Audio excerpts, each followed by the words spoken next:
Paramedical స్టాఫ్తో కూడా కలుపుకుంటే దాదాపుగా 100 మందికి పైగా ఈరోజు అందుబాటులో స్టాఫ్ కూడా మనకు హాస్పిటల్లో ఉండి మన చెయ్యి పట్టుకుని నడిపిస్తూ మనకు తోడుగా అండగా నిలబడే కార్యక్రమానికి కూడా ఈరోజు ప్రారంభోత్సవం కూడా జరిగిందని కూడా సంతోషంగా కూడా తెలియచేస్తూ దేవుడు చల్లని దీవెనలు ఉండాలని, మీ అందరికీ ఇంకా మంచి చేసే అవకాశం దేవుడు దయ వల్ల రావాలని మనసారా కూడా ఆకాంక్షిస్తూ ఇక బటన్ నొక్కే కార్యక్రమానికి శ్రీకారం చుడతా ఉన్నా.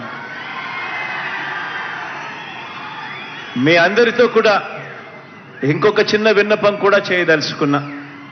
అదేమిటి అనంటే ఎన్నికల కోడ్ మరో 3-4 రోజుల్లో రాబోతా ఉంది. ఎన్నికల కోడ్ మరో 3-4 రోజుల్లో రాబోతా ఉంది. కాబట్టి బటన్ నొక్కే కార్యక్రమం పూర్తి చేసేస్తా ఉన్నాం. ఈరోజు ఈబీసీ నేస్తం కూడా డబ్బులు వచ్చే కార్యక్రమం కొద్దిగా ఒక రోజు అటు ఇటుగా, ఒక వారం అటు ఇటుగా జరుగుతుంది. దీనివల్ల ఏ ఒక్కరు కూడా భయపడాల్సిన పని లేదు. ఖచ్చితంగా ప్రతి ఒక్కరికి కూడా డబ్బులు కూడా చేరుతాయన్న సంగతి కూడా తెలియజేస్తా ఉన్నాను. ఈ 2 వారాల పాటు ఓ ఈనాడు చదవద్దండి, ఓ ఆంధ్రజ్యోతి టీవీ చూడొద్దండి, ఓ టీవీ5 తిరగ చూడొద్దండి. ఆటోమేటిక్లీ డబ్బులన్నీ పడిపోతాయి. ఆ తర్వాత ఏం చూసినా మీరు పర్వాలేదు.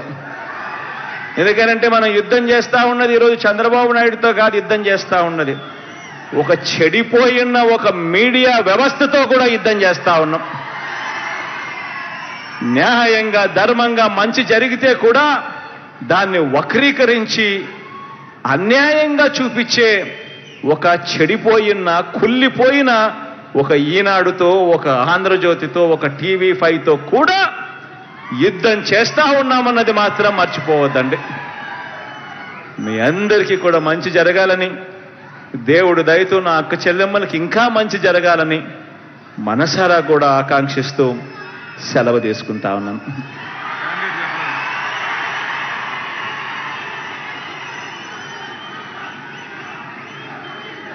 మన రామిరెడ్డి అన్న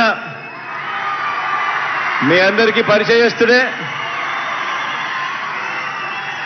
నేరుడి కన్నా కూడా ఇంకా గొప్ప మెజారిటీతో ఆశీర్వదించమని చెప్పి కోరుతా ఉన్నాను. అటువైపున తెలుగుదేశం పార్టీ అభ్యర్థి చాలా ధనవంతుడు, చాలా డబ్బులున్నాయి. ఓటుకు 2,000 ఇస్తాడు, 3,000 ఇస్తాడు. బహుశా రామిరెడ్డి అన్న అంత ధనవంతుడు కాడు, బహుశా ఆ మాదిరిగా తాను ఇయలేకపోవచ్చు. కానీ ఒకటే ఒకటి గుర్తుపెట్టుకోండి, రామిరెడ్డి నన్ను గెలిపించిన తర్వాత జగనన్న ప్రభుత్వం వస్తుంది. ఆ జగనన్న ప్రభుత్వం వచ్చిన తర్వాత ఈ 5 సంవత్సరాలు మీరు లెక్క తీస్తే ప్రతి అక్క చెల్లెమ్మకు కూడా ఇన్ని పథకాల ద్వారా ఇన్ని లక్షల రూపాయలు వాళ్ళ బ్యాంకు ఖాతాల్లోకి జమ అయి ఉన్నాయి. ఇవన్నీ జరిగేది కేవలం ఒక్క జగనన్న ముఖ్యమంత్రిగా ఉంటే మాత్రమే జరుగుతాయి అన్నది మాత్రం మనసులో పెట్టుకోండి. కాబట్టి వాళ్ళు ఇచ్చే డబ్బులు 2,000 ఇచ్చినా 3,000 ఇచ్చినా వద్దనొద్దండి, ఆనందంగా తీసుకోండి.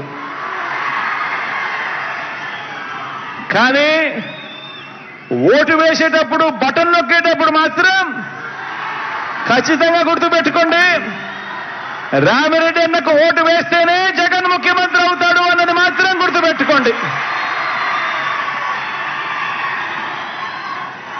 కాబట్టి జగన్ ముఖ్యమంత్రిగా చేసుకోవాలి అనంటే రామిరెడ్డిని ఎమ్మెల్యేగా ఖచ్చితంగా గెలిపించుకోవాల్సిన అవసరం ఉంది అన్నది మాత్రం గుర్తుపెట్టుకోండి. పేదవాడి భవిష్యత్ మారాలన్నా, అవ్వ తాతలకి ఇంటికే పెన్షన్ వచ్చి ఇవ్వాలన్నా, అక్క చెల్లెమ్మల కుటుంబాలు బాగుపడాలన్నా, ఆ అక్క చెల్లెమ్మల పిల్లల చదువులు గొప్పగా కొనసాగాలన్నా,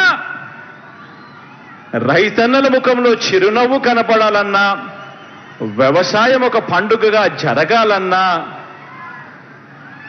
ఏమి జరగాలన్నా కూడా ఇలా బటన్ నొక్కడం, నేరుగా అక్క చెల్లెమ్మల కుటుంబాల ఖాతాల్లోకి డబ్బులు రావడం, ఇవన్నీ జరగాలన్నా ఒక వాలంటీర్ పొద్దున్నే చిక్కటి చిరునవ్వులతో మీ ఇంటికే వచ్చి బాగున్నావా అవ్వా అని చెప్పి ఒక మనవరాలిగా ఒక మనవడిగా పెన్షన్ డబ్బులు మీ చేతిలో పెట్టాలన్నా, ఇవన్నీ కూడా కేవలం ఒక్క మీ బిడ్డ ముఖ్యమంత్రి స్థానంలో కూర్చుంటే మాత్రమే జరుగుతాయన్నది మాత్రం మర్చిపోవద్దండి.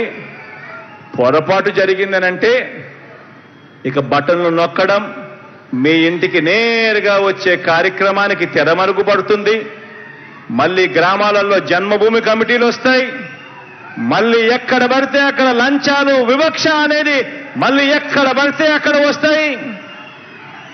పేదల బ్రతుకులు, పేద పిల్లల చదువులు అన్నీ కూడా ఆవిరైపోతాయి, అంధకారమయమైపోతాయి.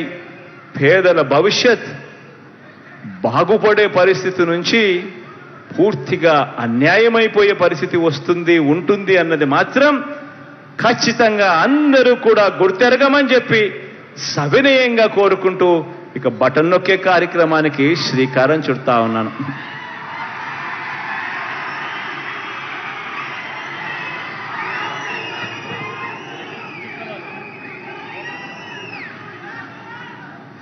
ఎంత అన్యాయస్తులో వీళ్ళనంటే, ఇదే బనగానపల్లిలో మనం 3200 మందికి మనం ఇళ్ల స్థలాలు ఇస్తే, ఇదే తెలుగుదేశం పార్టీకి సంబంధించిన ఇదే జనార్దన్ రెడ్డి అనే వ్యక్తి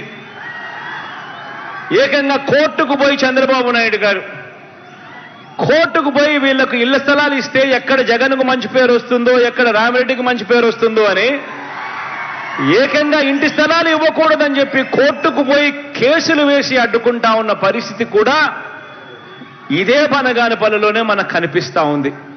ఇక ఆలోచన చేయండి, పేదలకు ఇల్లులు ఇస్తా ఉంటే, అక్క చెల్లెమ్మల పేరిట ఇళ్ల పట్టాలు ఇస్తా ఉంటేనే ఇంత యుద్ధం చేయాల్సి వస్తా ఉంది అని అంటే, అక్క చెల్లెమ్మలకు ఇళ్ల పట్టాలు ఇవ్వాలన్నా యుద్ధం చేయాలి, గవర్నమెంట్ బడులలో నాడు నేడు చేయాలన్నా యుద్ధం చేయాలి, గవర్నమెంట్ బడులలో ఇంగ్లీష్ మీడియం తేవాలన్నా యుద్ధం చేయాలి, గవర్నమెంట్ బడులలో పిల్లలకు గొప్ప చదువులు చదివించాలన్నా యుద్ధం చేయాలి అని అంటే ఎటువంటి రాక్షసులతో మనం యుద్ధం చేస్తా ఉన్నామన్నది అందరూ కూడా గుర్తెరగమని కోరుకుంటూ, ఈ కోర్టు కేసు కూడా దేవుడి దయతో రేపో మాపో జడ్జిమెంట్లు కూడా వచ్చే కార్యక్రమం కూడా జరుగుతుంది. హియరింగ్ అంతా అయిపోయింది కాబట్టి రేపో మాపో ఎప్పుడో ఓ వారం రోజుల్లోపే దేవుడి దయతో మంచి శుభవార్త కూడా ఈ 3200 కుటుంబాలకు కూడా వస్తుంది అని కూడా ఈ సందర్భంగా సగర్వంగా సవినయంగా తెలియజేస్తా ఉన్నాను.